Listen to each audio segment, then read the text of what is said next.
Et salut la compagnie, j'espère que vous allez bien, moi ça va super bien. Aujourd'hui on se retrouve dans une vidéo astuces. Alors en fait ce sont des astuces que j'entends pas tellement parler en fait sur YouTube. Alors certaines oui sont quand même assez connues, mais pour la plupart des astuces que je vais vous présenter aujourd'hui, ce sont des astuces qui m'ont été données tout simplement par soit des maquilleurs professionnels ou des esthéticiennes, etc. Enfin en tout cas des personnes qui sont vraiment dans le milieu de la beauté. Donc il y a 10 astuces. Petite chose avant de vous énumérer toutes ces astuces, je pense que vous avez vu et que vous voyez actuellement, j'ai refait du coup ma couleur, j'ai refait le bleu. Je suis désolée si vous entendez des bruits d'eau et autres, mais bon, voilà, là, il y a de la vie dans l'appartement aujourd'hui, donc je suis désolée, du coup, il y a un petit peu des bruits, j'espère que ça va pas trop déranger. Bref, donc, j'ai refait ma couleur bleue. Voilà, là, je préfère, on a décoloré et le bleu monte plus haut. Alors, par contre, en racine, il n'a pas énormément pris, ça fait plus vert turquoise. Voilà, j'aurais vraiment aimé ce bleu comme j'ai sur les pointes, et encore ça ressort pas tellement en caméra, c'est beaucoup plus voyant en vrai, mais bon, c'est quand même très joli, ça me plaît beaucoup. Voilà, bon, dites-moi ça si ça vous plaît, vous toutes les couleurs un peu atypiques comme ça, bleu, vert, jaune, tout ça, voilà, si ça vous plaît, si vous oseriez faire ce style de couleur là ou non. Voilà, moi la couleur bleue c'est ce que j'ai toujours voulu avoir sur les cheveux, donc voilà, je me suis lancée et franchement c'est sympa, bien. C'est parti pour les astuces, let's go. Première astuce, donc c'est une astuce qui m'a été donnée par une maquilleuse pro. En fait c'est pour espacer vos lavages de pinceaux, ou en tout cas quand vous n'avez pas le temps de les laver quotidiennement et que vous n'avez pas beaucoup de pinceaux ou un pinceau favori, vous pouvez utiliser cette technique. Donc c'est avec de l'eau écarlate, c'est un détacheur, voilà, de toute façon vous voyez les images à l'écran. En fait ça vous permet d'espacer, on va dire pour 1-2 jours. Après ça n'enlèvera pas le fait qu'il faut que vous fassiez vraiment un vrai lavage au moins une fois par semaine selon le nombre de pinceaux que vous avez, etc. Mais voilà, il est très important de laver ces pinceaux avec un savon, un désinfectant, etc. Mais c'est vrai que ça peut être une bonne alternative quand on n'a pas forcément le temps de laver ses pinceaux. Voilà, quand on est maquilleur entre deux personnes, ça aide bien et ça marche très bien. Alors par contre pour certaines couleurs un peu trop flashy comme du vert ou du rose très pigmenté, la couleur reste quand même le 3/4 du temps imprégnée sur les poils de pinceau. Mais après ça ne tache pas la paupière, c'est juste que la couleur reste un peu dans les poils. Mais sinon pour la plupart ça s'en va très bien, même pour tout ce qui est crème comme avec ma base P. Ça part très bien. Deuxième astuce qui est quand même assez connue, mais c'est poudrer son arcade sourcilière. Alors ça veut dire ne pas poudrer en fait la totalité de sa paupière quand on vient de mettre sa base. Pourquoi? Si vous poudrez en fait toute votre paupière, ça va ça va empêcher du moins votre prochain fard, donc là la couleur, d'accrocher vraiment à votre base. Du coup ça va faire une petite barrière vu qu'il y aura déjà de la poudre qui sera appliquée dessus, et ce sera du coup beaucoup moins pigmenté. Vous risquez d'avoir un petit peu plus de chute puisque ça pourra moins accrocher, et au niveau du coup de l'estompage, certes ce sera plus facile, mais ce sera peut-être un peu trop facile et vous allez perdre en pigmentation. C'est pour ça qu'il est quand même important de poudrer simplement l'arcade pour que ça vous facilite l'estompage au niveau des bords de votre fard de transition, mais pas de poudrer totalement votre paupière pour voilà, que ça puisse vraiment bien adhérer, que ça reste bien pigmenté. Voilà, tout simplement. Troisième petite astuce, il est important en fait de se maquiller en se regardant de loin. Alors pour certains détails comme le liner, effectivement de se regarder de près c'est important, mais si vous restez vraiment à vous regarder de près, vous allez voir vraiment des petits détails, vous allez toujours vouloir repasser et vous n'allez pas avoir vraiment une vue d'ensemble. Vous allez regarder de près, par exemple au niveau de l'estompage, vous allez penser que c'est bon, et quand vous regardez loin, et bien en fait ce sera concentré, le fard sera pas assez estompé à certains endroits, ou ce sera pas assez monté au niveau de l'arcade sourcilière, etc. Enfin voilà, il est quand même très important quand on se maquille de se regarder de loin. Alors pas de loin non plus à avoir des mètres de différence, mais voilà, moi j'ai on va dire que j'ai à peu près mon avant-bras de distance, et encore un peu moins, j'exagère, mais entre mon miroir et moi, voilà. Mais quand j'ai besoin, je m'approche, je peaufine les petits détails, je peux me permettre d'avancer. Mais je passe pas tout mon maquillage à me regarder vraiment de près comme ça, près du miroir. Il faut de temps en temps se reculer, voir une vue d'ensemble. Ça vous permet aussi de voir les gens, quand ils vont vous regarder, ils vous regardent pas, ils vous parlent pas de près collé à votre visage. Ils vous regardent, ils vous voient de loin, donc ça vous permet vraiment de voir l'ensemble de votre maquillage et le résultat que ça donne réellement. Au niveau de l'estompage, c'est la quatrième petite astuce, je sais plus, c'est possible que je vous ai déjà parlé de quelques astuces dans d'autres vidéos, sincèrement je ne me rappelle plus trop, mais au niveau de l'estompage, il est important d'estomper votre maquillage, certes, mais il faut savoir que si vous tenez votre pinceau près en fait, donc le manche, si vous le tenez près des poils, vous allez mettre plus de pression sur votre pinceau.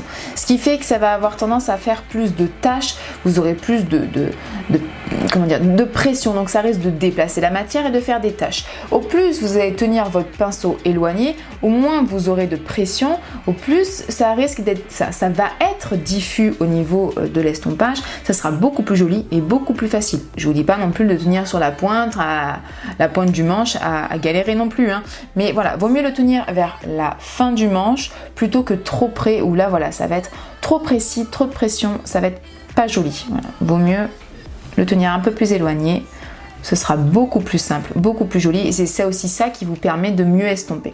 Si là dans la vidéo vous vous rendez compte que vous tenez votre pinceau près, essayez du coup de reculer un petit peu la main au niveau du manche et vous me direz en commentaire si vous voyez une différence, si ça vous a aidé ou non. Cinquième astuce qui est assez connue, mais je voulais quand même la citer dans cette vidéo, c'est au niveau du nettoyage de la paupière, faire un cut crease.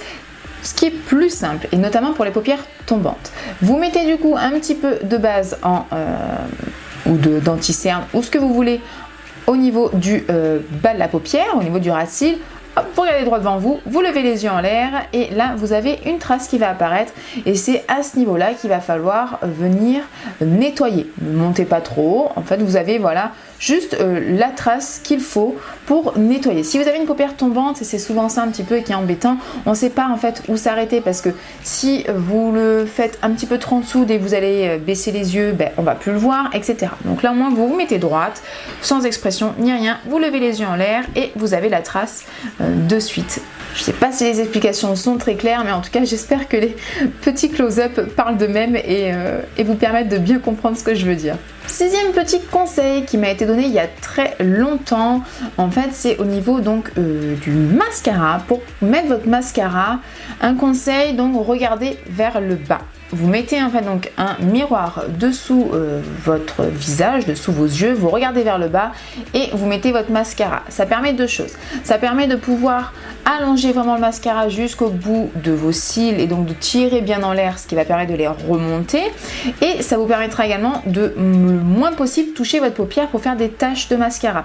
J'ai voulu justement comparer et faire l'autre côté sans cette méthode et je me suis de suite touché la paupière sans faire exprès. C'était vraiment pas voulu, mais là pour vous dire que vraiment quand vous regardez en bas, ça permet de recourber légèrement déjà un peu vos cils, de vraiment les relever au maximum et d'éviter au maximum de toucher également votre paupière et de tâcher avec le mascara votre maquillage. Septième astuce, donc vous savez, si vous avez vu ou si vous ne savez pas, j'ai une vidéo consacrée aux faux cils, donc n'hésitez pas à aller la voir, ça peut vous aider. Donc pour coller les faux cils, il faut attendre. On applique la colle, on attend quelques secondes et ensuite on peut venir coller. Si vous mettez directement, le faux cil va glisser, vous allez avoir la colle de partout, ça va pas adhérer, etc.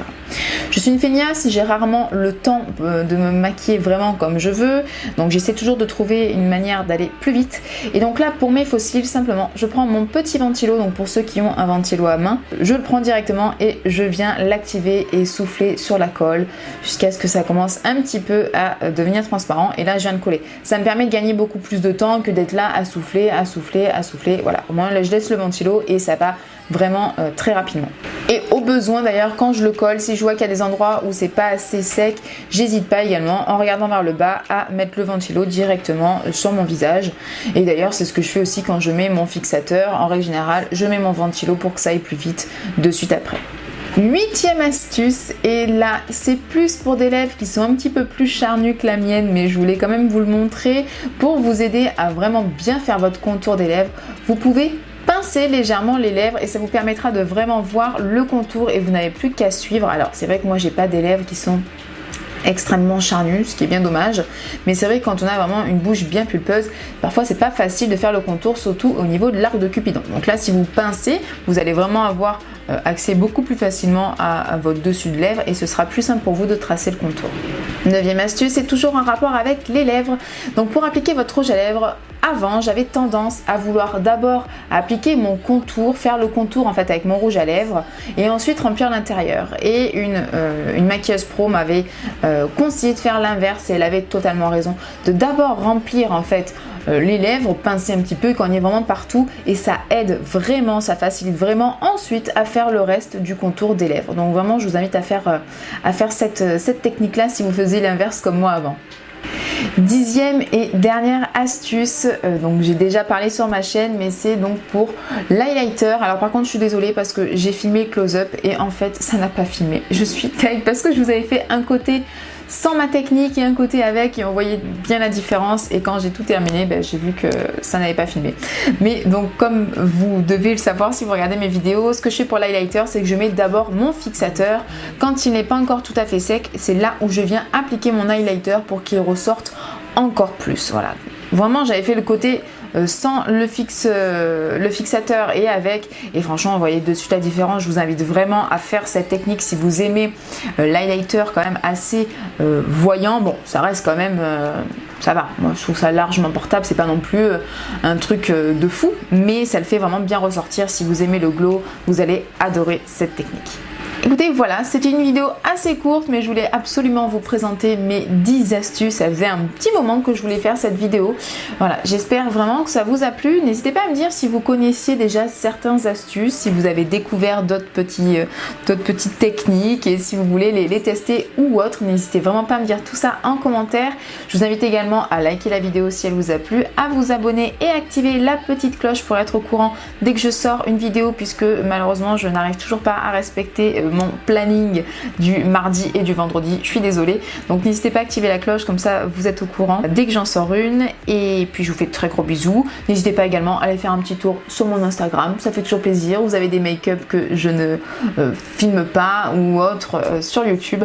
Donc voilà, n'hésitez pas à faire tout ça. Je vous fais de très gros bisous et je vous dis à bientôt. Bye.